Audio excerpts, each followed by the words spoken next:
welcome back to my channel. Since last class we have been discussing reading comprehensions, and for this we are discussing grammars in detail, because one of my students were asking what does the grammar affects comprehensions, and there is a different direct correlations between the grammar and reading comprehensions, as if you are a aspirant or don't know to write, and oral language skills becomes more complex and their ability to understand what they are reading also increases. And if they have the right buildings block, grammar instructions provides that structure. So with that note, let us continue today's class. Last class we have discussed noun. In today's class we are going to continue with pronoun. What is pronoun? Pronoun definition is what we are going to see, and types of pronouns in this class we will be discussing in detail. Pronoun are a word that we use in a place of noun or other pronouns in a sentence to make it less repetitive and less awkward. Some of the most common pronouns are he, she, you, they, it, etc. These pronouns are divided into different categories, and based on their use: personal pronouns, demonstrative pronouns, and interrogative pronouns, relative pronouns, and indefinite pronouns, reflective and intensive pronouns, reciprocal pronouns. I do have given this in Kannada too. And what is personal pronoun, and with example. Personal pronouns are used to replace people, place, or things to make sentences shorter and clearer. Example for the personal pronoun include I, we, it, they, you, and she. Your choice of personal pronoun will determine if you are writing in the first person or the third person. And next example is for what is possessive pronoun and examples. A possessive pronoun is a pronoun that it is used to express ownership or possessiveness. For example, the word hairs is in a possessive pronoun in the sentence Charlotte noticed the Said's dog with bigger than hers. And how do you use the possessive pronouns? Possessive pronouns can be used to describe single objects or more than one. To describe something singular, you would use to one of the following pronouns: mine, yours, his, hers, the cat is mine, this sounds yours. So that's about possessive pronouns. And next topic is what is demonstrative pronouns, and it is example. Pronouns that points to specify things: this, that, these, and those, as in this is an apple, those are boys, or take this to the clerk.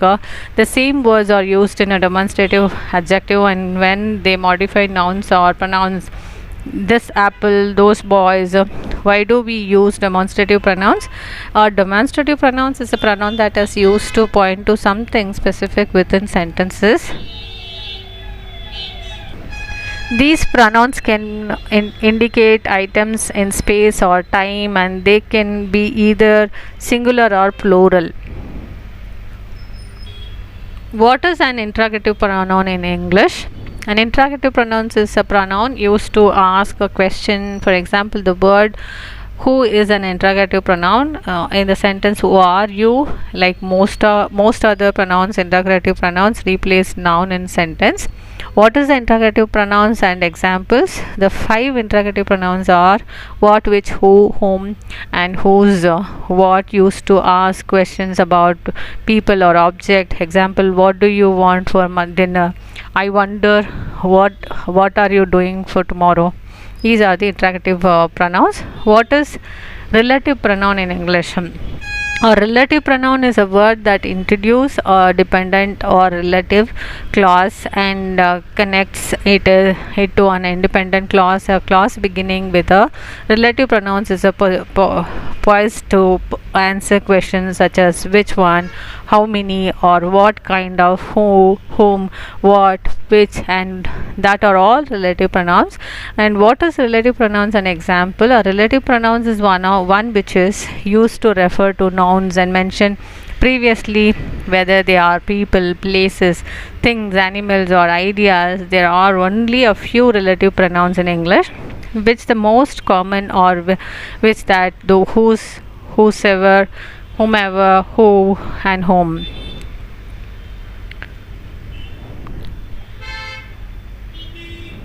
Next one is, what is indefinite pronouns? An indefinite pronoun is a pronoun that does not have a specific familiar indefinite. Indefinite pronouns are in contrast to definite pronouns. Indefinite pronouns can represent either count nouns or non-count nouns. They often have related forms across these categories: universal, such as everyone, everything; alternative extensions, such as somebody, something; extensive, existential, such as anyone, anything; and negative, such as nobody, nothing. What are indefinite pronouns and examples? Indefinite pronouns are anybody. I have already given that, and not to get a confusion: anybody, everybody, somebody, nobody, each one, anyone, everyone, no one, someone, anything, everyone, someone, nothing, each, either, neither. What are identified pronouns and example? We use identified pronouns to refer to people or things without saying exactly who or what they are. We use pronouns ending in body or one for people, and pronouns ending in thing for things. And everybody enjoyed the correct. I opened the door, but there was no one at home.